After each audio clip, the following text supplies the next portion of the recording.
काफ़ी लोगों ने सब्सिडी के चक्कर में ऑन ग्रिड सिस्टम लगवा लिया है या काफ़ी लोग अभी प्लानिंग भी कर रहे होंगे कि सब्सिडी अच्छी मिल रही है तो हम ऑन ग्रिड सिस्टम लगवा लेते हैं। बट ऑन ग्रिड सिस्टम लगवाने के जितने फ़ायदे हैं उतने ही नुकसान भी हैं, क्योंकि अभी मार्केट के अंदर जो 3 तरह के आपको सिस्टम मिल रहे हैं, या ऑन ग्रिड, ऑफ ग्रिड या हाइब्रिड, तो उन तीनों का काम जो है वो अलग अलग रहता है। इवन हाइब्रिड है वो 2 अलग अलग जो सिस्टम है उनकी तरह काम कर सकता है। यहाँ पे बात करते हैं कि ऑन ग्रिड सिस्टम क्या है, कैसे काम करता है, इसे लगवाने का फ़ायदा है या नहीं है, या किसको है। तो जैसे कि इसके नाम से ही आपको पता चल रहा है ऑन ग्रिड, तो ये ग्रिड होती है तभी काम करता है। अगर ग्रिड नहीं होगी तो ये काम नहीं करेगा। तो इस सिस्टम को आप वहां पे नहीं लगा सकते जहां पे दिन में इलेक्ट्रिसिटी का कट रहता हो, चाहे 2 घंटे का ही क्यों ना हो। आपके सोलर पैनल से 2 घंटे भी फिर आपको बिजली नहीं मिलेगी, इसीलिए ऐसी जगह पे आपको अवॉइड करना चाहिए। और यहाँ पे बात करें कि काम कैसे करता है, बहुत ही ईजी इसका वर्किंग रहता है। इस सिस्टम के अंदर एक सोलर पैनल होता है, एक इन्वर्टर होता है, और ये 2 ही कंपोनेंट है जो कि वर्क करते हैं। तो ये आपके ग्रिड से आने वाली सप्लाई के साथ में सोलर से आने वाली पावर को मिक्स करके आपके घर के लोड को चलाता है। और इनकेस घर का लोड कम है तो ये वापस ग्रिड में एक्सपोर्ट कर सकता है, जिसे आप बाद में यूज कर सकते हैं। यानी कि इस सिस्टम का यूज आप सिर्फ और सिर्फ बिजली के बिल को कम करने के लिए कर सकते हैं। दूसरा, इससे लगाने का कोई भी आपको बेनिफिट नहीं मिलेगा, क्योंकि इस सिस्टम में बैटरी नहीं लगती, इसलिए आपका बैटरी का खर्चा बच जाता है। और बैटरी का खर्चा आपका काफ़ी ज़्यादा रहता है अगर आपका सिस्टम बड़ा है। एग्जाम्पल की बात करते हैं, अगर आपने 5 किलोवाट का सेटअप लगवाना है तो कम से कम 4 बैटरी वाला लगता है, जिसके अंदर आपके लगभग 50,000 रुपये का खर्चा तो बैटरी का ही हो जाता है। और ये खर्चा फिर हर 3 से 5 साल के अंदर होगा। और अगर आप लिथियम बैटरी लगा लेते हैं तो शायद ये खर्चा फिर 10 से 12 साल बाद में हो, बट बैटरी का खर्चा हमेशा रहता ही है। इसीलिए काफ़ी लोग ऑन ग्रिड की तरफ जाते हैं, क्योंकि ये बिना बैटरी के भी काम कर सकता है। लेकिन जैसा कि मैंने पहले ही आपको बता दिया है, ये बिना ग्रिड काम नहीं करेगा, इसीलिए आप सब्सिडी के चक्कर में इसे ना लगवाएं। अगर आपके यहाँ पे पावर कट रहता है तो इसे लगाने का आपको कोई भी बेनिफिट नहीं मिलेगा, उल्टा आपके पैसे ही वेस्ट होने वाले हैं। दूसरी तरफ बात करते हैं ऑफ ग्रिड की, तो इसका उपयोग आप कहीं पे भी कर सकते हैं, चाहे ग्रिड का कनेक्शन भी नहीं है वहाँ पे भी आप कर सकते हैं। और यह स्पेशली डिज़ाइन किया गया है रिमोट एरिया के लिए, जहाँ पे ग्रिड का कनेक्शन नहीं है या पावर कट बहुत ही ज़्यादा रहते हैं, वहाँ पे इस तरह के सेटअप का यूज़ किया जाता है। इसके अंदर आपको बैटरी लगानी पड़ती है, जिससे कि पावर कट के दौरान या फिर बिजली नहीं भी है तब भी आपके अप्लायंस बैटरी से या फिर सोलर पावर से चलते रहें। इसका भी काम करने का तरीका बहुत ही आसान है। इसमें अगर आपने ग्रिड को कनेक्ट किया है तो आपका लोड या तो ग्रिड से चलेगा, या सोलर से चलेगा, या बैटरी से चलेगा, या आपका इन्वर्टर इंटेलिजेंट मोड में काम कर सकता है।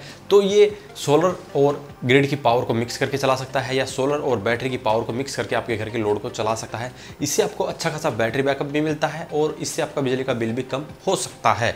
लेकिन ऑन ग्रिड की तरह आपको इसके अंदर ग्रिड एक्सपोर्ट का फीचर नहीं मिलता है, जिससे कि बिजली का बिल इतना कम नहीं होता जितना आपका ऑन ग्रिड में कर सकते हैं। लेकिन इसका सोल्यूशन आपको मिल जाता है फिर हाइब्रिड के अंदर। हाइब्रिड में ऑन ग्रिड का ग्रिड एक्सपोर्ट का फीचर मिलता है और ऑफ ग्रिड का बैटरी बैकअप का फीचर मिलता है। यानी कि हाइब्रिड सिस्टम आपका दोनों फीचर के साथ में आता है, इसीलिए आपको थोड़ा कॉस्टली भी पड़ता है। और हाइब्रिड इन्वर्टर भी ऑलरेडी काफी कॉस्टली आपको पड़ रहे हैं। हालांकि कुछ ब्रांड के पास में थोड़े सस्ते हाइब्रिड इन्वर्टर मिल जाते हैं, बट ये डिपेंड करता है क्वालिटी के ऊपर कि किस क्वालिटी का आपको इन्वर्टर मिल रहा है, कितनी वारंटी वाला मिल रहा है, किस ब्रांड का मिल रहा है। तो यहाँ पे अगर एग्जाम्पल की बात करते हैं तो डे कंपनी का फिलहाल सबसे बेस्ट यहाँ पे हाइब्रिड इन्वर्टर निकल के आता है। इस तरह ही आपको यूटीएल में मिल जाता है, स्टीमर में मिल जाता है, इनका भी आप यूज़ कर सकते हैं। इसके अलावा भी काफ़ी मार्केट के अंदर ब्रांड है जो कि सेम आपको हाइब्रिड इन्वर्टर प्रोवाइड करते हैं। तो हाइब्रिड सिस्टम कोई भी कहीं पर भी लगा सकता है, चाहे आपको ऑफ ग्रिड की तरह इसको यूज़ करना है, यानी कि अभी आपके पास में ग्रिड का कनेक्शन ही नहीं है तो भी आप हाइब्रिड अभी लगा सकते हैं, जिससे कि आपका सिस्टम फ्यूचर प्रूफ बन जाएगा। और जब भी आपको इलेक्ट्रिसिटी का कनेक्शन मिलता है तब आप नेट मीटरिंग भी इसमें करवा सकते हैं। अभी मेरे पास जो हाइब्रिड इन्वर्टर है मैं भी उसे ऑफ ग्रिड की तरह ही यूज़ कर रहा हूँ, और ग्रिड का बहुत ही कम यूज़ मेरे पास होता है। यूँ कहें कि ग्रिड का तो यूज़ होता ही नहीं है, मेरा ऑलमोस्ट सारा का सारा लोड ही सोलर से चल जाता है। यहाँ पे मेरे पास में लगभग 5 किलोवाट के अराउंड सोलर पैनल है और बैटरी बैंक है वो 10 किलोवाट का है, इसीलिए मुझे ग्रिड की इतनी आवश्यकता नहीं है, क्योंकि जो मेरी बैटरी है वो सारी सोलर पैनल से चार्ज होती है। मेरा दिन में सारा लोड सोलर से चलता है, जिससे कि ग्रिड की मुझे ज़रूरत ही नहीं है। इवन मैंने ग्रिड को ऑफ ही किया हुआ है। अगर आप यहाँ पे कंप्यूटर स्क्रीन पे भी देखेंगे तो आपको देखने को मिलेगा कि बहुत ही कम यहाँ पे आपको ग्रिड का यूज़ देखने को मिल रहा होगा।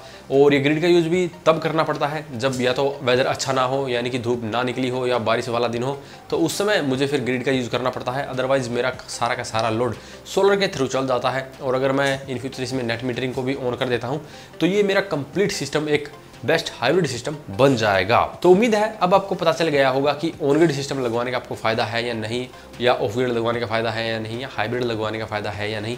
अगर अभी भी इन तीनों सिस्टम के बारे में आपको कोई कंफ्यूजन हो तो वीडियो कमेंट बॉक्स में आप कमेंट करके इनके बारे में दोबारा से पूछ सकते हैं, हम दोबारा से आपको बताने की कोशिश करेंगे। अब बात करते हैं प्राइसिंग की। तो यहाँ पे कॉस्टिंग की बात करते हैं तो ऑन ग्रिड सिस्टम आपको मिलता है लगभग 60,000 पर किलोवाट के हिसाब से, यानी कि 1 किलोवाट का सिस्टम 60,000 का, 3 किलोवाट का सिस्टम 1,80,000 रुपये का।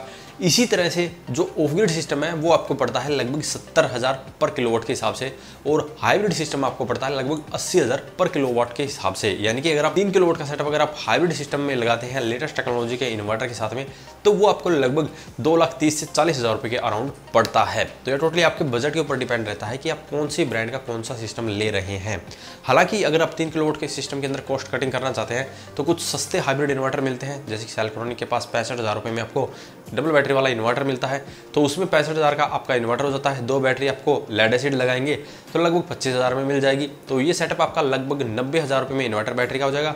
इसके साथ 3 किलोवाट के जो पैनल रहेंगे वो लगभग 60,000 रुपये में हो जाएंगे।